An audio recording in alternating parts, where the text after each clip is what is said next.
everyone, welcome to Living La Vita Loca podcast, a retro gaming podcast for some of your retro gaming needs. My name is Faz. And my name is Rich. Why did I say it like that? How was that different? I don't know, it felt weird. Oh, right, okay. Is it because we're on our 99th episode? No, I think it's because I nearly replaced my name with T. I was just looking at my T, and I very nearly said my name is T. Titch is Titch Rich. No, that's not, doesn't work, does it? No. No. I was trying to get a rap name out of that, but it wasn't going to happen. So we are joined by a guest today, one of our good friends who has claimed to listen to the podcast for a long time. He's still alive, so I don't know if that's true or not. Once famously said that we were worth listening to while cleaning a George Foreman grill. Better than silence, I believe. Oh yes, sorry, yeah, that's another what it good was. one. Yeah, that's that. Yeah, I should have really. I sold that too hard, I think. Getting on a T-shirt. Yeah. What, the grill? You don't want to get on it, yeah. Sure. So, welcome, Jack. No, thank you. Thank you for having me. No, thank you for coming. So, really excited because Jack's here for 2 episodes. So, here for the 99th episode, of which kind of it was your suggestion, I believe. Rich has told me that. Oh, yeah, it's definitely your fault. Which I'm really excited about to listen to because it is something that I'm not too, learned in. And the 100th, I'll say that again, 100th episode as well. So that's going to be an extravaganza. We've got loads of Haribo and Kinder Bueno, so that's really exciting. That's kind of like having a birthday cake, 100th cake. Oh. So yeah, really excited to have Jack here. We always do a little bit of a rundown of your gaming life situation. So you don't have to give us too much, but almost how long have you gamed for? What kind of gamer you are? What you enjoy about video games? Because that's kind of what we came together over in the first place, really, in terms of the very first episode when we talked about PSP and things like that, me and Rich. So is there anything that resonates with you particularly that when you've listened to the podcast, for example? Anything like that at all? Complete flat runway to feel terrified of on a podcast, speaking out into the world. Pressure. Yeah, no, none at all. Not freaky. I'm going to stop talking now. At least it's an easy topic to talk about. Everyone knows himself and loves to talk about themselves. So Exactly. Yes, yeah. You don't realise it until it happens. Here we are 2 years later. Oh, good lord. Yeah, but no, played a lot of games. Probably too much of my time playing games, but. I could have gone through my Steam and given you some statistics, but so probably my most played games are Factorio. So that's it's an optimization game where you collect resources and build the perfect factory. So I love the optimization games, creating systems, all that kind of stuff. It's kind of like one rung above kind of computer programming. People say, it's the whole idea of putting something together like that. But I think my favourite series is probably Mass Effect, the original trilogy. I think that's just a fantastic story. So Mass Effect 2 is probably my favourite game. But yeah, I played since... So I generally did PlayStation 1, PlayStation 2, got a PlayStation 3 late on, and then just been PC ever since. Not really looked back from then. So I played a lot of stuff. I think I did Overwatch for a while. That was probably the only kind of player versus player stuff. Also love a game called Chivalry 2. So that's really good fun. I'd recommend that if you just want to dress up as a medieval person and go smash people with a great hammer. It's very cathartic. It's complete free for all. It's great for the chaos that it is. Oh, cool. I mean, that's pretty eclectic, though. That is you start. It makes of stuff, sure. Yeah. Oh, cool. It's funny that Fiona's playing through Mass Effect downstairs, as we speak. So, if you get bored of us, you can go downstairs and do that if you want to. Stay there and just talk about Mass Effect 2. But we could just put the recording into the room. We're like, that's an easy episode, isn't free podcast for us. Remember that next time. Bug the room. Nixing the shit out of this. Cool. So, I guess... Well, do you want to tell us about the idea that you had for the podcast today? Then, because you're both... I asked before the podcast whether this is a versus episode. We haven't had one of those in a little while. When me and Rich did Wipeout, nearly 100 episodes ago. And then we've just been really, nice to each other since then. But I'm up for a bit of, battling. So what are we doing today? Which you guys are going to do most of the heavy lifting. I've got a little bit of a sort of a lead in before we get there, but and a game for you both to play at the end of the podcast as well. But what's the idea behind today's pod then? In the red corner, I will be flying the flag for Bloodborne. Okay, everybody, nice, cool. Okay, and that's what, 2015? Oh yeah, I think it is there or thereabouts. Yeah, and as of recording, still stuck on the PS4. Yeah, I guess everybody thought it would be getting a bit of a remake or a remaster or something sometime soon, and no word. It was wasn't it? You were saying it was.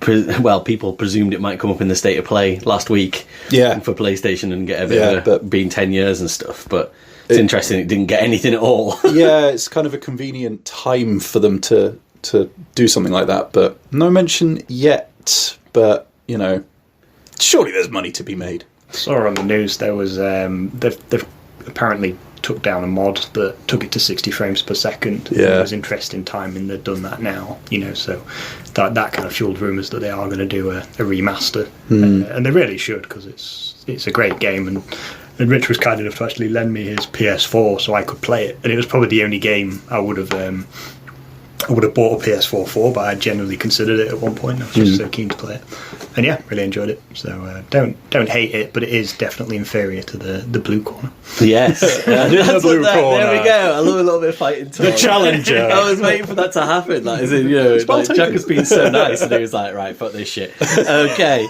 so in the blue corner then, I've already written the blurb for this episode, and I've just called them both the very, very dark corners. No, so that is fair.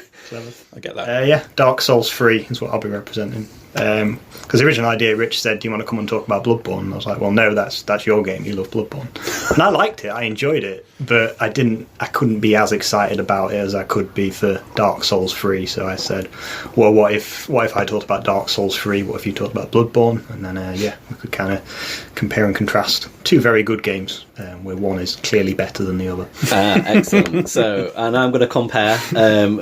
Being the person that's never played a Soulsborne or Souls-like game.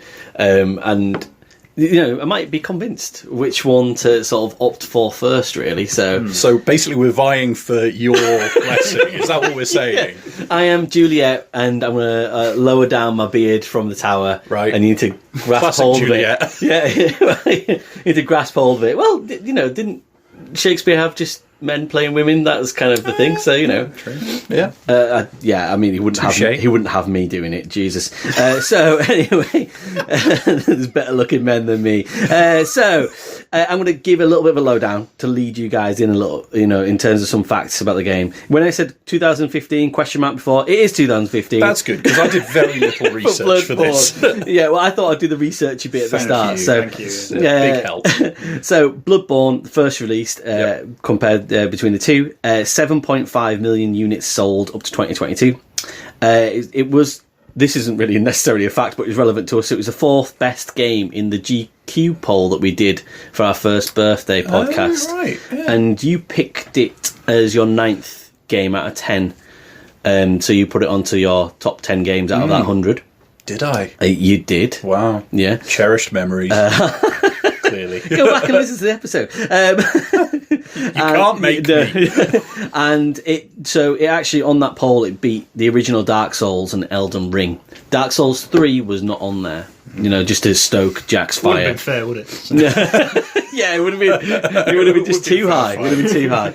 It has a rating of 92 out of 100 on Metacritic. Said it correctly, nailed it. Well, thank you. And it takes 32.5 hours on average to beat on howlongtobeat.com. Right. Dark Souls 3, released a year later, has over 10 million sales, so hands down trumping Bloodborne. 88 out of 100 on Metacritic, so 4 less than Bloodborne. It did win the Ultimate Game of the Year in 2016, so which Bloodborne did not do in 2015. That was The Witcher 3. Dark Souls 2 and Elden Ring have both won the Ultimate Game of the Year. This is the Golden Joysticks Award, some award. And it takes 31.5 hours and how long to beat on average. So they're kind of your facts, if you will, for line the way in. Yeah, pretty much. Yeah. That's your way in right there. Just to completely labour this metaphor. Weighing in the dead horse. Okay, so I think it probably works chronologically for me in my brain. I think Rich, you should come in with Bloodborne first. Like opening statements. Yeah, pretty much. Yeah. So, some categories. Did you say you had some categories on the go, Jack? And you're going to force Rich? He's a regular host, so you can force him off kilter if you want to. That's make him panic. Yeah, that works for me. That's a good idea. Bring it on. Take the first shot. I'll puff out my chest and take it like a man, as you would in Bloodborne. And then I'll go on the counter-attack. Do you want to tell us your categories then, Jack, of how you've... So what I've got first is the similarities, so how they're both very similar, so developed by the same studio, etc., all those kind of things. Yeah. Talk a bit about the world, and then the story, the narrative of it, gameplay mechanics, visuals, level design, character development, sound design, voice characters, music, user interface, technical performance, longevity, overall value, mood and themes, closing statement. So some of these will be quite short, some will be a bit longer. We shouldn't have brought Jack on. He's too professional. He's very professional. This is why I bought him. He's too good at this. He's really good. Wait, am I not going to be on the podcast anymore? You're cut, Faz. Much like the enemies in Bloodborne. Nice. Okay, I mean, are you going to be able to kind of crowbar any way into that? I'll think of something. That's too fucking good. No, I'm fucked. I know I'm being. That's why I'm weirdly zen about it. Well, how about, in fact, then, so I'm going to take that back. I'm going to say, let's start with Jack's similarities. I think that'd be a really good thing, because it would be good for me to visualise what we're dealing with. Yeah, exactly. Yeah. Because whilst obviously I co-host a video game podcast, and I'm aware of the Soulsborne and the Souls, Fromsoftware effectively, and I guess Souls-like games. I kind of don't know. I've watched like 15 minutes of someone playing them. Do you know what I mean? Like, I don't really know much about the lore and all those similarities. So that'll be a really good place to start. So are you alright to do that, Jack? And then I guess that'll kind of like launch and just you just fire away. I feel like I'm just painting, two lovely men. So I mean, thanks, but what? Just go for it. Sweets. Somebody just go for it, for the love of.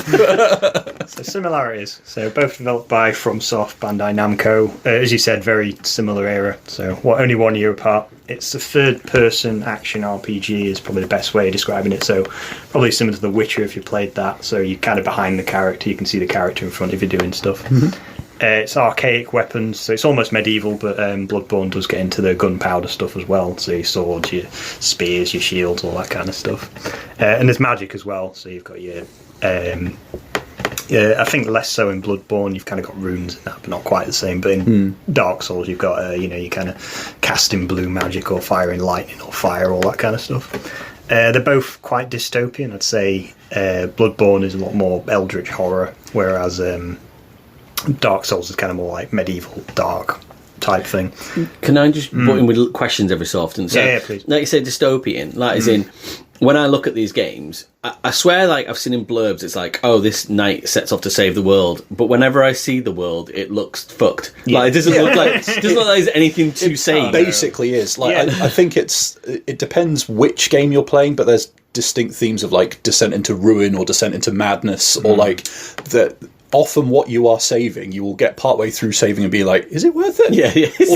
Or does it need to die so we can start again? Yeah. And, it's that and the kind of the vagaries of the lore and the way it's written and presented to you will present a lot of questions on the way. Okay, cool. Sorry. Yeah, very good question, very good points, which I'll come to later as well. Both notoriously difficult, so they don't suffer falls. There's no easy mode.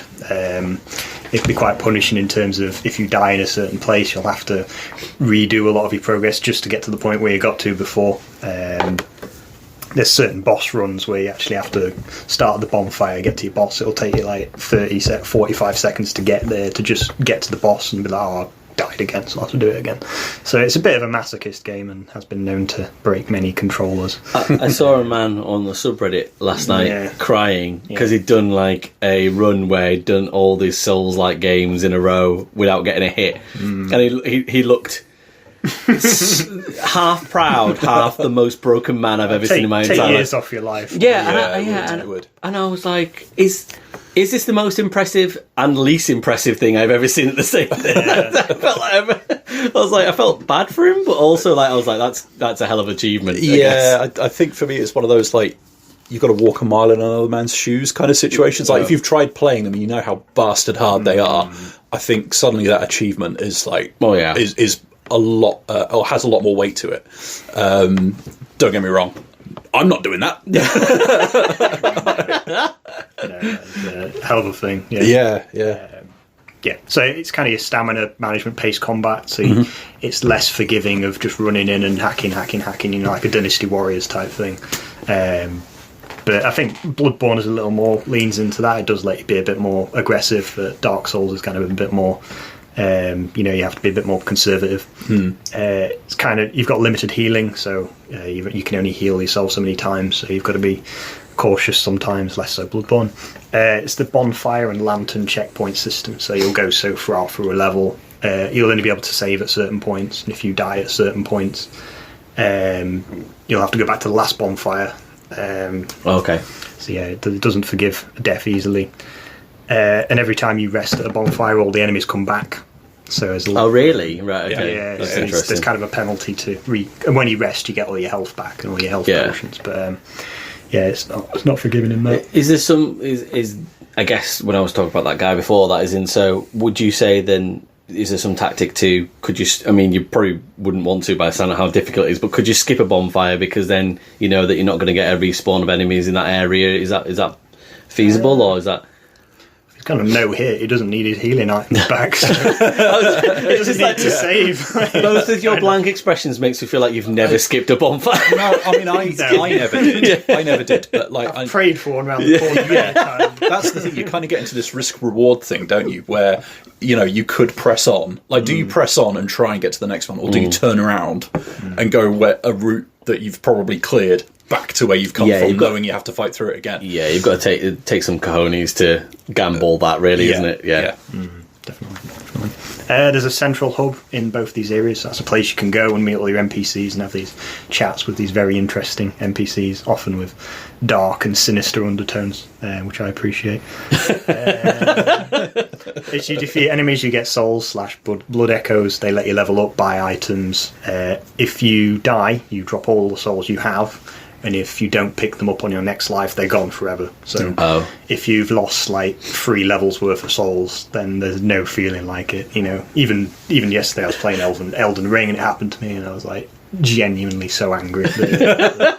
Even after all this time, it still gets you. So. Part of my soul, my actual soul, has gone with those souls. Honestly, it's a death. So that's the. Sounds really fun, guys. Great. It's chill. I'm having a great time. Well, I'm having a great time. To be fair, I've got sweets and listen to these death stories. But anything to add to that, Rich? Anything I missed? We kind of touched on the lore, didn't we? Nothing's springing to mind. There's I'm sure there's something I'm missing, but let's fight. Let's get to it. Very good. Enough of this foreplay. Yeah. Very good. So I'll first off disclaim this because the lore with both Bloodborne and Dark Souls is very difficult to untangle exactly what's going on, who everyone is, and even people that have studied it, with the corkboard and the strings and all the pictures, like trying to piece it together, they still don't know. So studied is the word, by the way. Studied is definitely the word. It's definitely like reading item descriptions is about you've got. And then you're trying to piece things back together, and it's not clear as to who's who, so it's a hell of a thing.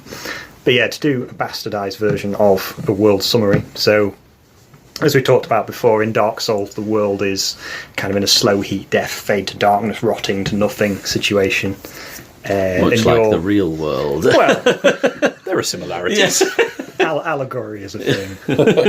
And in Dark Souls, the idea is that you've got to sacrifice yourself to link the fire and renew the world's light and get the life back. But yeah, the darkness is just getting worse and worse. Everyone's lost their minds and are out to just like deranged kind of hollows trying to attack and hurt anyone who isn't. And yeah, the world is just getting worse and worse. There is no civilization. There's no town market. There's no...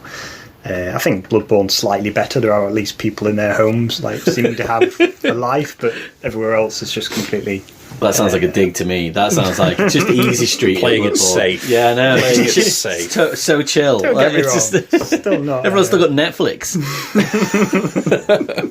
Yeah, there's no sense that civilization is ever going to return. There's kind of like castles full of soldiers that are kind of just guarding out of habit, and like terrible monsters in the dungeons, and yeah, the few NPCs you meet that do talk to and don't kill you on sight, they're just kind of long gone. Some of them are just losing their minds, losing their memories. Others are kind of fighting for causes they've forgotten about.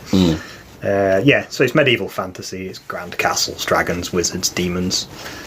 And yeah, just a very dark and sinister place, and quite lonely, aside from the few NPCs that aren't out to get you.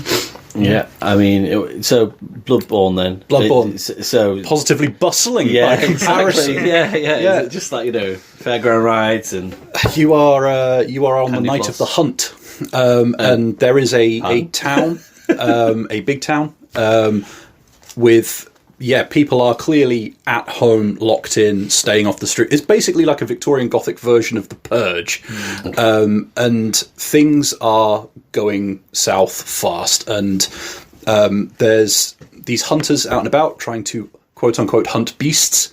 The snag being that it very quickly becomes very apparent that if you are out on the night of the hunt, there is a very good chance that you are just going to become a beast anyway. okay.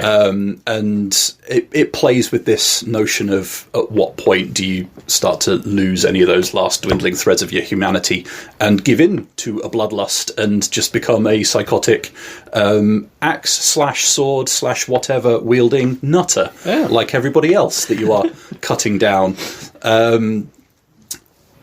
There's a bunch of other stuff to it I'm not going to get into for reasons that I will come to later. Okay, fair enough. Cool. So that's like the world building then. Yeah. So I guess next bit then, story/narrative. Well, I don't know why I'm asking the question, you're right answer it anyway, but that is in. So is that rather than, because you can't pull apart and give us all the lore and things like that, is there any through thread between these two games at all, or is it just and then if that is no, is there a through thread through Dark Souls 1, 2, 3 and Bloodborne and Elden Ring and things like that? Do you know what I mean? Like, are they all separate kind of stories, or? I think it's fair to say that there are allusions to links, but they're never like fully formed connections. I think is probably fair. Certainly, I know I only found this out the other day, but there was like cut lines from at least one NPC in Bloodborne that more directly linked it to Demon's Souls, which they got rid of, presumably either because they didn't want people to latch onto that as a connection, or it just wasn't there, or what. But yeah, like you might get the odd nod and a wink, but it's for me, it was never anything more concrete than that. Is that right, Jack? Yeah, there's a character in Dark Souls 1 called Chester in the DLC, and he's kind of dressed like a Victorian scholar type thing. So yeah, he's kind of an allusion to that Bloodborne was going to happen. But yeah, it's all very vague, and there's lots of tinfoil hat conspiracies, like anything. It's like, this could link to this, which could like patches and stuff like that pops up as a bit of a recurring. He's in Elden Ring and Dark Souls. Do you prefer that they do that then? Because I mean, it sounds really cool that to be able to, I guess, keep it separate. But would you, from like you said with Mass Effect, for example, like would you prefer if there's a bit more linkage between? I think it's better how it is. I think Dark Souls and I think Bloodborne does stand by itself as its own thing, which I respect it for. I think it's good. I think it means that they can explore like variations on similar themes without getting too bogged down in like repeating itself too much. Okay. Yeah. He says, I'm going to be picking my words so carefully through all of this, I swear. Fair enough. No, it's good.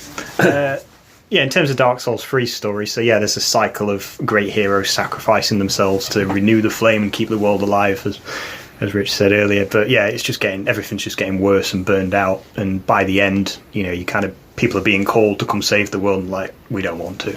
So then it has to like call some more people in and say, come on, the B unit. In the third game, you're literally called out to drag the lords to sacrifice themselves to link the flame, because even they're like done. They're like, no, I can't be bothered anymore. This is too awful. I'm not going to bother. So you as the character have to like kill them in order to get their spirit and like enforce, make them do the thing again. But, right, okay. There's just a whole kind of bleakness to it that it's, everyone is just so reluctant to do this. It's going through the motions of something which is like, we need to not stop doing this, because although it says we need to do it, and it's going to be, we might be scared of what happens if we don't do it.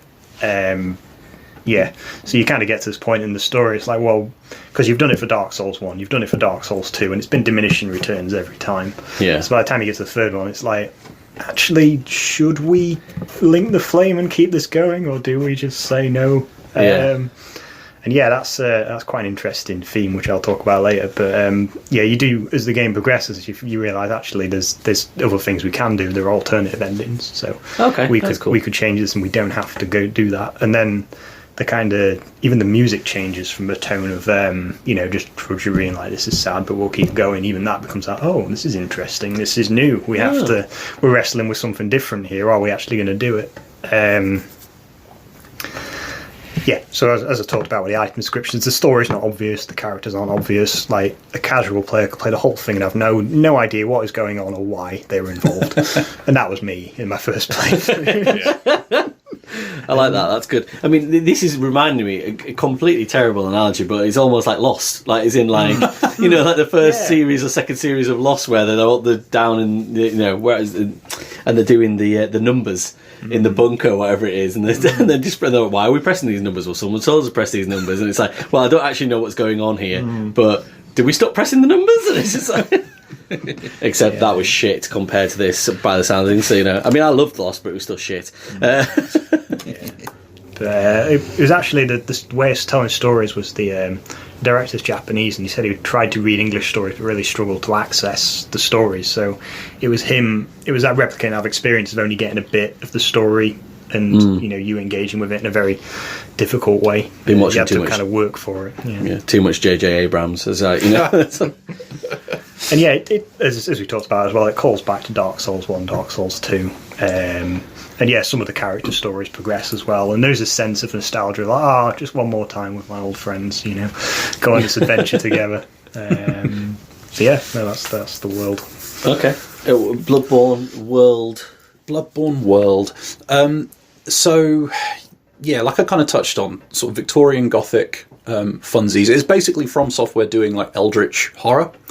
So you've got a lot of stuff around churches and like blood ministration and all this kind of stuff. Like Jack said, a lot of the lore is buried deep and all that kind of stuff. And I'm unfortunately enough of a filthy casual that I never bothered piecing it together myself. But what I did always appreciate about it is, as you go through and beat certain bosses, the night will progress. So you'll go from sunset to like evening and into night and into a hunter's moon and all that kind of stuff, just to totally change up the lighting for one thing, but also kind of thematically match this kind of descent.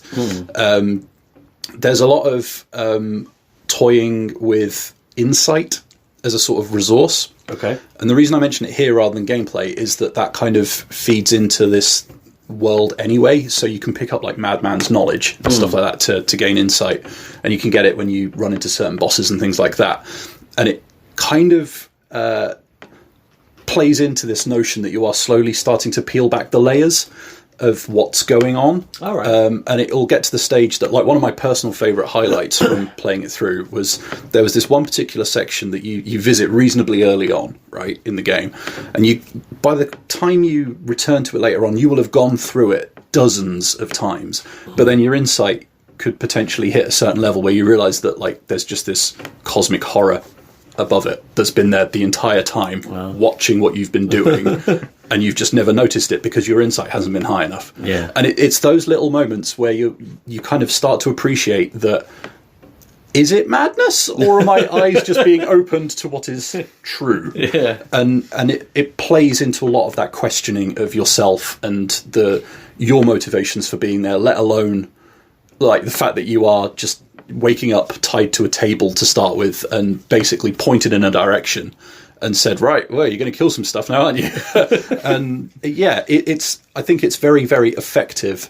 Where Jack said with Dark Souls 3, you've kind of got this faint hint of nostalgia and all that kind of stuff. With Bloodborne, a lot of the kind of, for me, it does a really good job of taking that kind of quote-unquote world building, but putting it more in your own head. Yeah. Like, who's actually gone insane here? It's not me. It's absolutely not me. You're the mad one, not me. And I never really got that from any of the Dark Souls games specifically. All right, okay. But, yeah. So that's a point of difference for you then, you think? Yeah, I think so. I think certainly the madness situation going on with that. Yeah, and like you add in like Yharnam, the city, the town, as a place. I just really like that setting. And traipsing around it. I mean, God knows you do enough loops of it at the start of the game. For reasons, again, I will come to later. But yeah, you just kind of... I felt more of a connection to place in Bloodborne than I did for a lot of the Dark Souls games. All right. Don't get me wrong, there are places in the Dark Souls... what are we calling it? Universe? They're all called universes now, aren't they? But for me, it's mainly Dark Souls Metaverse. 1. Like, Dark Souls 1 has a lot of places where I kind of have this faint hint of, yeah. But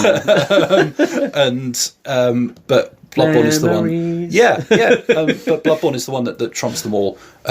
But, as I realised when playing it through again, it is Yharnam. It is that first bit, that place that you keep kind of gravitating back towards despite your journeys and kind of looping in and out and weaving around. When you said Yharnam, yeah, I'm giving this away. I thought you said Yarm, like as in, the northeast market town, which it sounds like. I mean, there probably are similarities. Night, yeah, on a dark night, I imagine. Yeah, could be some shit going down there. So, okay, Jack, do you want to lead us on with the next sort of category then in terms of? Is it gameplay mechanics? Yep, that's the one. So yeah, we talked a bit about this already, but it's very much more of a dual situation. So I do this, you do that. Especially with the bosses, there'll be very limited openings where it says, now you attack. Because if you try and hack and slash, you'd just be dead instantly. So you've got to read the moves of the boss, and I think it's better with Bloodborne as well in terms of the bosses. They're much more, you time your attacks, you can do your spacing a bit better. But with Dark Souls, it's kind of every enemy kind of works in that way, as if you have to be a bit more methodical about it, whereas Bloodborne is more of it's not entirely hack and slash, but it does kind of reward an aggressive play style. Okay, of saying it. But no, I just appreciate it. But it was kind of, I found Bloodborne just a bit floaty in how you did the combat. You couldn't like move around as specifically as you wanted to. You couldn't pick the space you were going to dive to, for example. Whereas Dark Souls is a lot more kind of precise in terms of that's really interesting, because just thinking about that just sounds like a real key difference to me. That is in I personally will never play any of these. No, I wouldn't be any good at them, I don't think. But I'm much more of a hack and slash. Take as many swipes as I possibly can, try and get a couple of cuts, than I would be necessarily be more precise. So I think I'll probably struggle with that, and find it frustrating. But on the flip side, it sounds like you enjoy that more. Yeah, no, it's definitely to my more meticulous nature. So as you go through it, it's similar to like an RPG. So you collect the souls, you get the points for killing people, you recycle those points into, you can either like build your intelligence so your magic gets stronger, or you build your stamina so you can dodge and dive more, or your strength so you can carry heavier weapons. It allows you to build a number of different builds. So there's a lot of variations that you can have all types of weapons. You can play like a purely ranged character if you wanted to. I think Dark Souls 3 did that the best with you could either have more magic flasks or more health flasks, so you could really tailor your character to be what you wanted it to be. There was a lot of focus on certain enemies have certain resistances to certain types. So if you were a pyromancer, some areas you do really well because everything burns really well, but in other areas you'd be in big trouble because everything's resistant to fire. So it kind of did that as well. So what I'm hearing is Pokemon. We go around collecting souls / Pokemon. Yes. There's resistances. Do you know that is in? Yeah, okay. Yeah, got it. Yeah. Going on. It just needs to come through to me in a certain way. my Translation. Yeah, my rainbow brain's like, Yeah. And there is multiplayer, but so there's co-op, so you can summon help for bosses. That was one of the mechanics, because some of the bosses are brutally hard, and I think it's only recently I've ever managed to beat the game without summoning help, because it's very difficult. There's a versus PvP, so you can go out of your way just to fight other characters if you want. And then invasion. So I've put unscheduled versus. So that's just someone dropping into your game when you don't want them to necessarily. Oh, really? That's a good way of putting it. Yeah, unscheduled versus. They'll just come in and like hack you down. And brilliant. Just what you want, isn't it? In one of these games. That seems like a really strange mechanic to put in. Like, as in, is anyone asking for that? Like, who's the actual maniacs of the world? You can join certain like factions in the game. You assign yourself to a certain like cult, and what happens from then is you'll just get pulled out of your game because someone's trespassing on that territory. You'll get pulled out into someone else's world to just go kill them because they're trespassing. So if you're the kind of person who just loves ruining someone else's day, who's just trying to have a nice solo experience, then, that's great. Good for them. Yeah. Or maybe I do like that idea now. The Anarchy. They're always dressed in like the fancy dress costume armour and ridiculously good, and send you a chat message where they just laugh at you. Yeah, you get pulled. You can get trolled. Definitely. Get pulled in, you look at them and you go, oh shit. This guy. You just know. Is there anything in Bloodborne that follows the same thing? So I don't recall there being. Well, I don't have PlayStation Plus now, but I don't recall there being anything quite like the invasion aspects in it. But for the rest of the kind of jolly cooperation and all that kind of stuff, that's broadly how it worked. Certainly last time I tried it, because first time I was playing this through, I had somebody that I was working with that was playing it through a similar sort of time, and we managed to like compare notes, and we were basically keeping pace, helping each other out quite a lot, which really, really did make a huge difference. Because I think for my tuppence worth, Jack's absolutely hit the nail on the head. Like, combat in Bloodborne is messy. Like, it is really messy by design, I think. Yeah. Just because this came out after a couple of Dark Souls games, so they knew how to make crisp combat. Like Dark Souls 1 remains some of my favourite combat in any game ever, and that's no word of an exaggeration, because of that precision and that patience and the kind of the feeling that you're dueling with your enemy. Bloodborne is not like that. It's much more about like crowd control and speed and aggression. So if you're in the mood for it, sure. It does the job. So if you get hit, you can claw some of that health back by going on the offensive. And you can even keep attacking a corpse while it's dropping to the floor to keep topping yourself up, And it, again, like I was saying with the kind of world building, it's that kind of thing that you then look at dozens of hours later and you're like, I am actively trying to hack up things that are already dead in order to heal my God, I'm a monster. And no, the game made you that way. Well, yeah, exactly. So out. For like a lot of the healing items and the bullets you have access to, they're finite. They don't you don't get them back at lanterns unless you have them in your box. So you do, or I occasionally found myself having to like grind for resources and things like that, and that was partly how come I have such vivid memories of Yharnam, is that, whenever I've played it, those first however many hours is just spent going around Yharnam, killing everything, picking up whatever I could, stocking back up, going and trying a boss, failing a boss, going back, doing it again, and doing that loop. And it feels a lot more grindy, to my mind, than Dark Souls. I was going to say, so, of the 32 hours of the game, and this is a question that I kind of had coming in, was almost, are they grindy more like RPGs? And this is obvious, and you just answered there saying that they're both different, but in general, Souls-like games, or are they grindy because you've just got to keep on dying and keep on returning, or do you have to grind for resources more? Or? So, do you mind if I take this one, Jack? Because this ties into the point I was being coy about earlier on with the story and stuff like that. So, we started coming up with this episode in, November, give or take? Yeah, probably. I started replaying Bloodborne then. I got out of Yharnam last week. Peacetime has made me soft, basically. And so, like, I have spent the last 3 months going around Yharnam. Yeah. And because you have Yharnam as this sort of opening little area that you can roam around. Basically, there's a couple of different routes you can take and all that kind of stuff. But ultimately, any which way you go, there is a boss at the end of it that basically acts as a funnel before you get to the rest of the game proper, and it opens up again in a limited way. I have seen some people say that Bloodborne is much more linear compared to Dark Souls, and I'm inclined to agree. Okay. Now going back to it, I'm inclined to agree with that.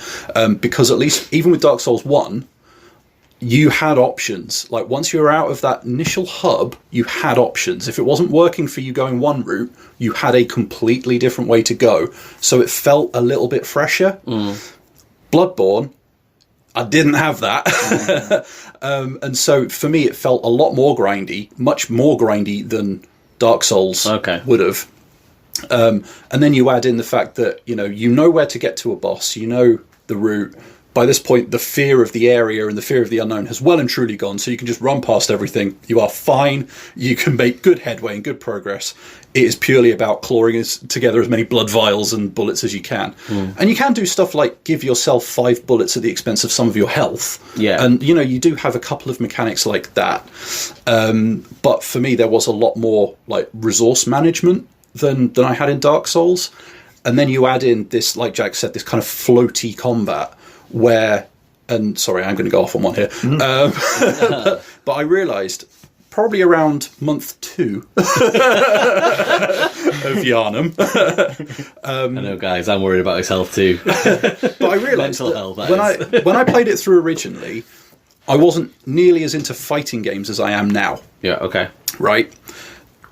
Going back, bashing my head against that wall, I realised that I was getting into a couple of fights with a couple of the bigger enemies or a boss, and I was basically getting, like, it was a touch of death combo in fighting game terminology. I was getting stun locked. My character could not get up. I was just being repeatedly battered with the same attack over and over again with no recourse. And that is even with me trying the parry mechanic of shooting them while they're partway through an attack to, calm them down and get a big hit in. All that kind of stuff. The game gives you some tools for dealing with that stuff. But I had a light bulb moment where I realised, fuck me, I went from this to fighting games because this is the kind of shit they patch out. Yeah. And this is the kind of stuff that they give you specific mechanics for dealing with. Okay. I was mashing the dodge button thinking that I might be able to, like, dodge on the floor or get out of the way a little bit easier. That's all stuff you would get in a fighting game. And I was trying to play it like it was fucking Street Fighter or something now. It was just that ingrained for me. And I was getting really frustrated because I couldn't get my head around how this gameplay was working. Yeah. And then you add in that kind of grind, and I found Bloodborne on my revisit more recently to be such a fucking frustrating experience. And not in a good, like, this is enjoyably challenging kind of a way. Like Jack said, it's floaty combat. It's imprecise. It's messy. If that's what you're up for, cool. If you're not, you are not going to get on with it. Yeah. That's really, that's good that you came up with such a fair comment on a revisit. Like, as in, I had to pull that out of, because I was getting so wound up by it. And not in like because I remember being wound up by Dark Souls 2, 3, Bloodborne. I remember being frustrated by them. I do not remember being able to pin down, oh, that's why. So it's kind of nice to go back now and being like, yeah, I like being able to press 2 buttons to be able to, like, quick wake up when I hit the floor. Thank you very much.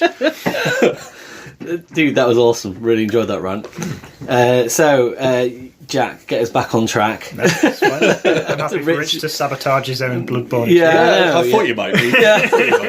It's held on to that for a little while. Do you want to hit us with a couple of quick ones then in terms of categories? Conscious time. Yeah, level design. So yeah, as you said, I think Dark Souls 3 is very linear as well. Probably the most linear of the Dark Souls ones. It does gate you off certain things, but there are entire hidden areas and hidden bosses and like entire zones, like hours and hours of games where you have to go to a certain part of an obscure shortcut and then use a particular emote, and then you'll get another level. Like there's no way you'd ever find that unless you were like looking at the actual Wikipedia as you were playing. To do all the NPC stuff, you've got to literally, go through word by word. So, like, can I go to this level without breaking this quest line? So it doesn't hold your hand in terms of NPC stuff.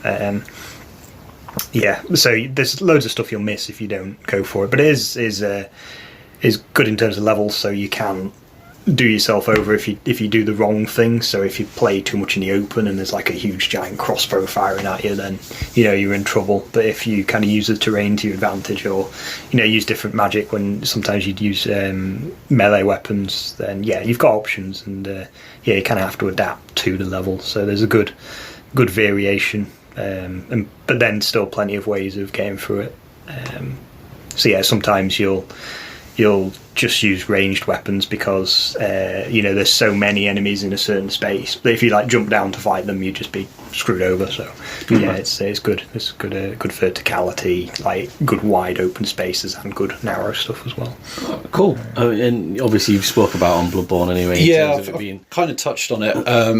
Bloodborne wants you to get into the thick of it, and it wants you to be in a fight. And it wants you to be in a crowd, and it doesn't care where that crowd is.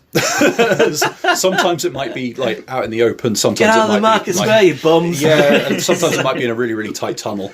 And the thing is that, I've got the art book. I snatched it away from you earlier. I know we're a little bit pressed for time, but I'm going to pop that in front of you now. Thank you. Just to see what you think of some of the designs in it. As a bonus, that art book is in French because it was the only one I could get. So you're getting the full experience of not knowing what's going on. Just going to dip in, have a little bit. So this is for audio listeners of the podcast, which is the only listeners.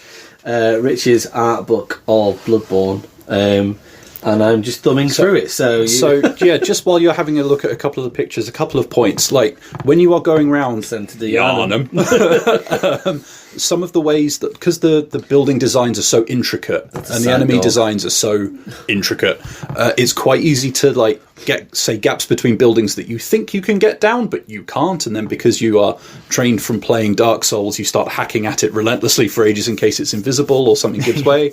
And there's a lot of stuff like that. But also, just on the whole, it is easily the blackest game I have ever played. There's so little colour besides the moon and the sunset, and occasional little splashes. In the Hunter's Dream, there's a little bit of colour. The little messengers around the lanterns and things like that. You have points of it, but there are relatively few games where it'll give you a torch and I actually feel the need to use it. This is one of them where I did feel the need to actually use a torch. I won't be sleeping tonight. And this is the thing. I think this is... Ooh, that's fun. Ultimately, Cathedral. Nice. This is where I come down on it, right? I love the idea of Bloodborne. I love the world of it. I like the designs because it appeals to the same edgelord that loves Castlevania. It's just the playing of it. Going back to it now, I find it really frustrating, and I keep coming back to that word that Jack used, floaty. Floaty is the perfect word for it. Yeah. What the fuck is that? Yeah, exactly. What is that? Oh, good. Is it a tree? Is it an octopus? I mean, I really love the level design, the boss design in Bloodborne. They must run out. I mean, how it's just how do we just keep drawing something? This is what I think about the Souls-like games and but this is the thing, right? That art book, I've gone through so many more times than the game. Yeah. And the card game, the board game, all that kind of stuff. I think I just love everything about Bloodborne except playing Bloodborne. Yeah. It is absolutely sensational. Yeah. So much of it's good except for, as you say, the combat. That was the only thing I could really get it on was, not quite as much variety in combat and the combat being not as precise, but otherwise I agree that the world is very beautiful. Cool. What we're on to now, Jack? Right, we're going to be terrified myself. So I'll do some quick fire stuff. So in terms of character development, probably speak for both when they're silent protagonists. Like you're just being talked at a lot, and the story happens around you. And they say you're the chosen one, do this thing, and then you've got to engage with that. And you get limited decisions in terms of what you choose to or not to do. I was about to ask: is there much of that? You really? can choose the endings, can't you? So with Bloodborne as well, you can choose how it ends. You can choose how much you engage with certain subsets of the plot to. Well, you say choose how it ends, but you've got to read a 10-page Wikipedia to work it out. I mean, I ended my original run of Bloodborne early because I was tired, and that is no word of a lie. I was war weary. I could have got the much better ending, but there was one boss in between me and it, and I was just like, you know what? I choose the worst ending. Is this another Persona 4 Golden situation for you? Yeah, absolutely. Where it's just like, you know what? I have come this far. I have fought so hard, but my God, I am tired. Oh, I thought we were doing Linkin Park there. How many alternate endings do we think there are, or do we know, or not that many? It's about 3 a piece, I think. Okay, so there's some variety there. Oh, cool. Yeah, sounds good. Quick fire.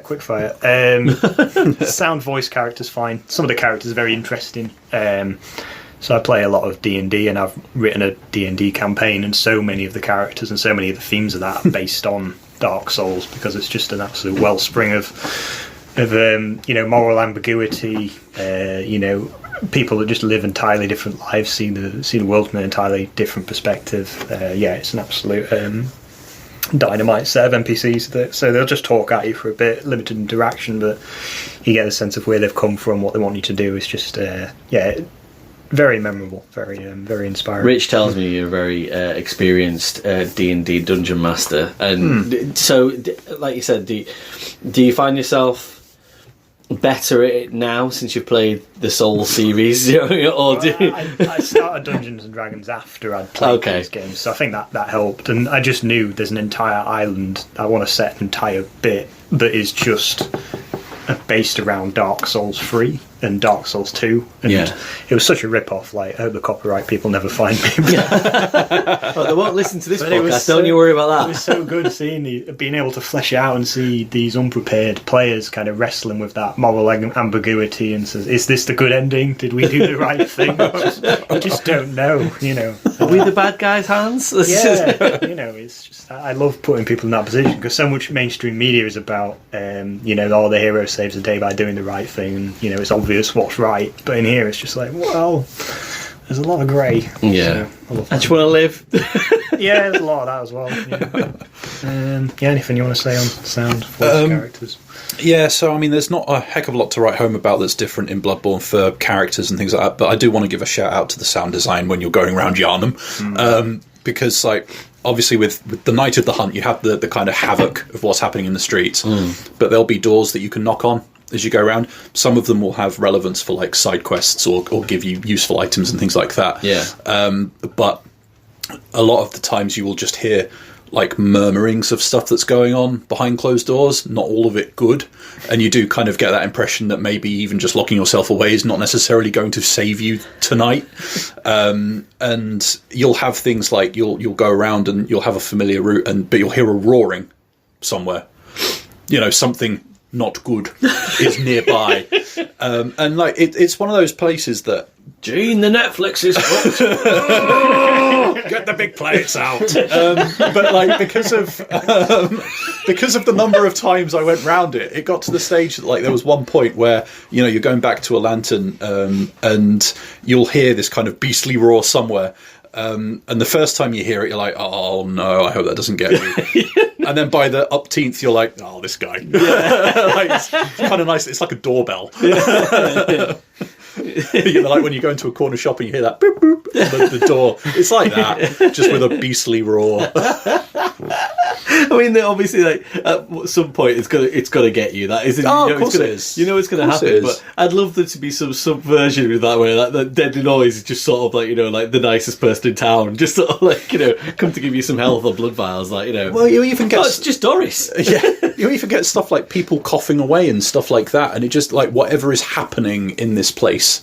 On this night, the sound does a great job of ramming it home, especially as the soundtrack is, for me at least, not particularly memorable. Okay. Like I'm struggling to bring much of it to mind, but the overall kind of ambience, it does a great job. Oh, cool. Fair enough. I'd agree with all of that. My favourite character is in Bloodborne, and it's the guy that you kill, and he just says as his dying words, "This town's finished." Yeah.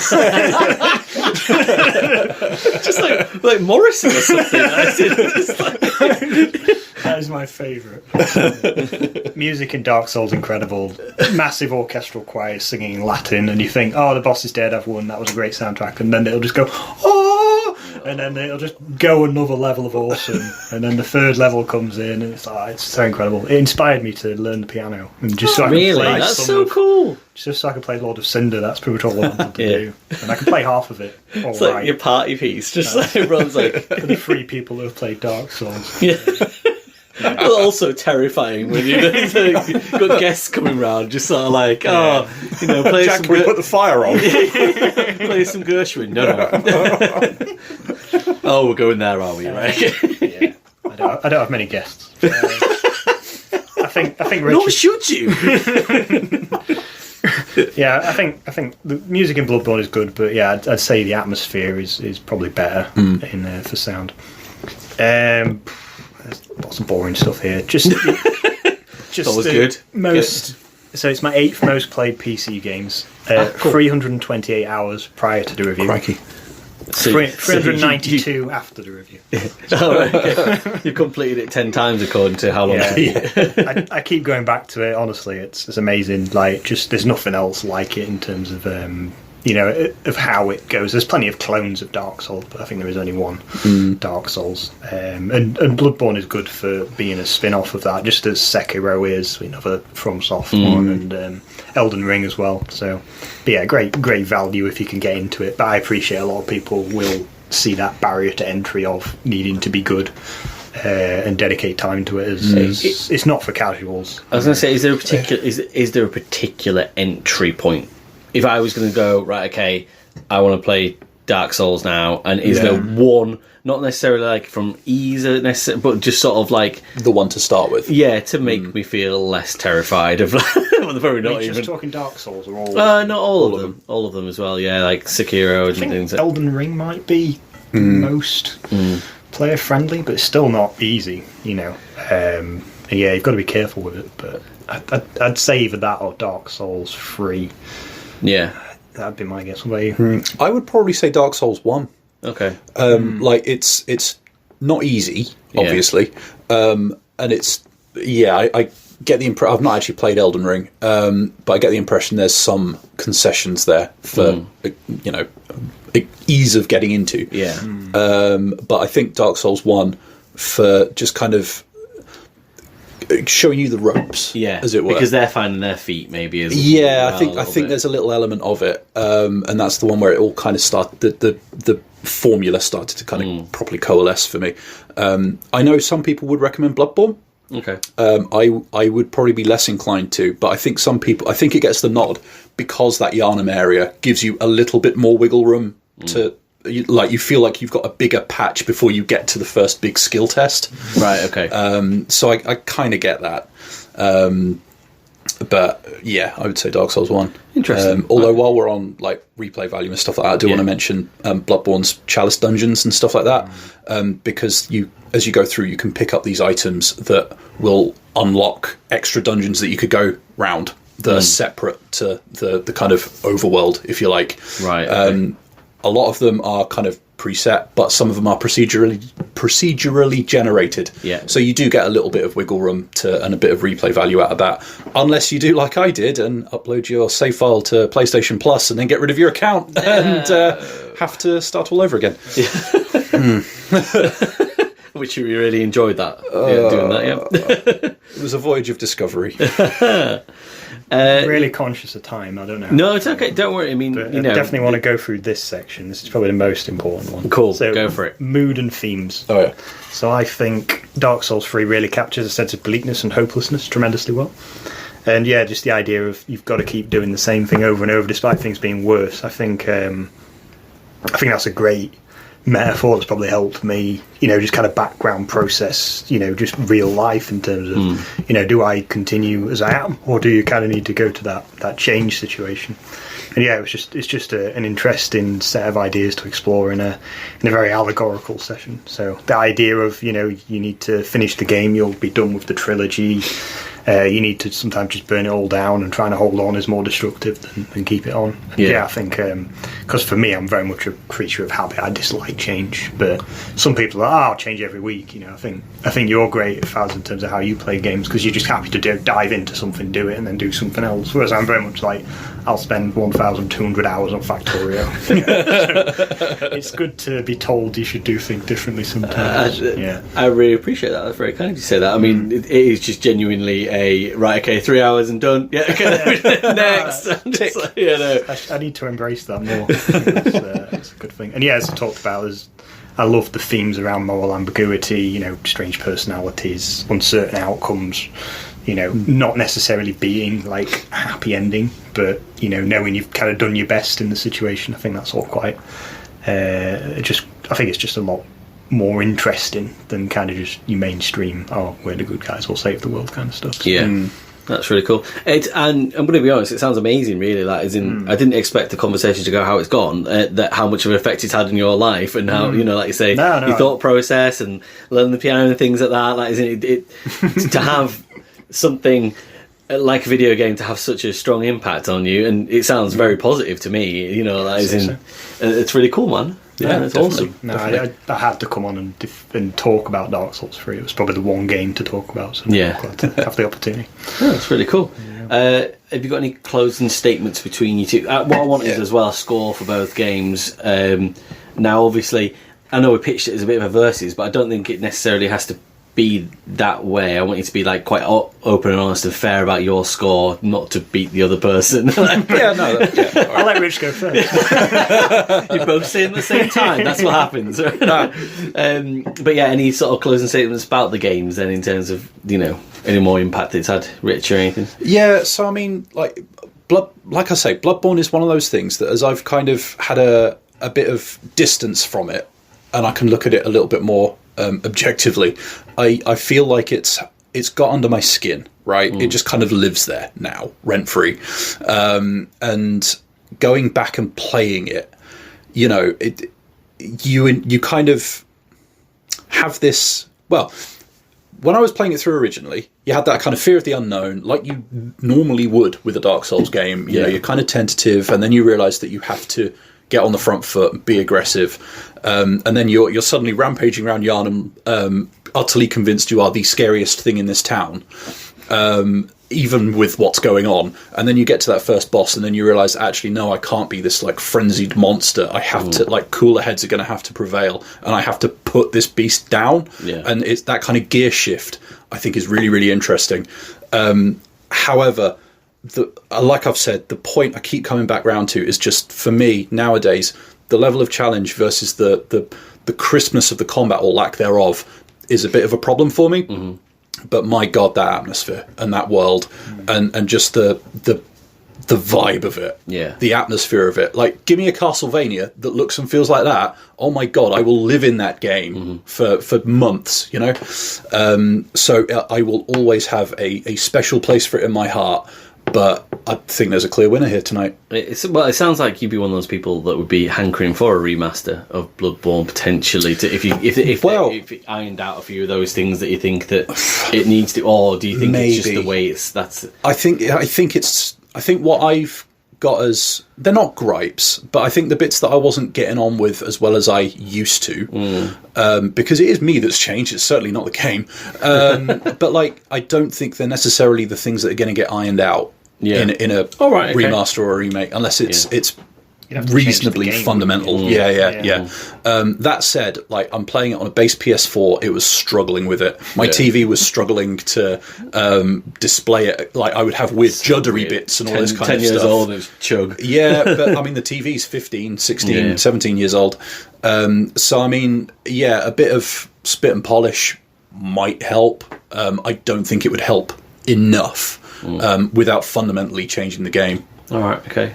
Jack? It's almost, I think probably sounds similar to Bloodborne. Is I want to gift people the experience of having experienced the Dark Souls trilogy. Yeah. But I don't necessarily think everyone should or can or don't want to will subject them to play them. Yeah. It's the mechanics of the game itself is probably one of the weaker elements for a lot of people. I mean, I love it and it's great. And yeah, I'd say the Bloodborne mechanics are less good than Dark Souls. But yeah, and that's why I've been so keen to put it into D&D campaigns, is because I want other people to have that experience of engaging with these stories and these ideas. So yeah, I think that I wish more people could have that, because I think it would be a good experience for them. It's really interesting because it's like I know I jest and stuff and say I've never played one or anything like that, and it's not that I wouldn't want to, and if anything, just hearing your stories and stuff and hearing about the games makes me want to do it more, but also at the same time I feel like I don't think I'll ever get what you guys, certainly from Jack's point of view as well, like what you'll get from it as well, but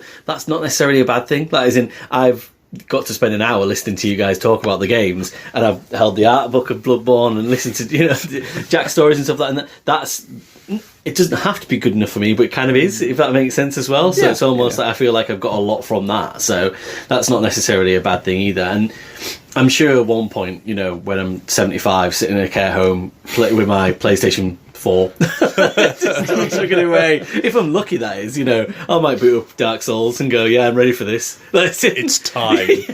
No, it's time to face death.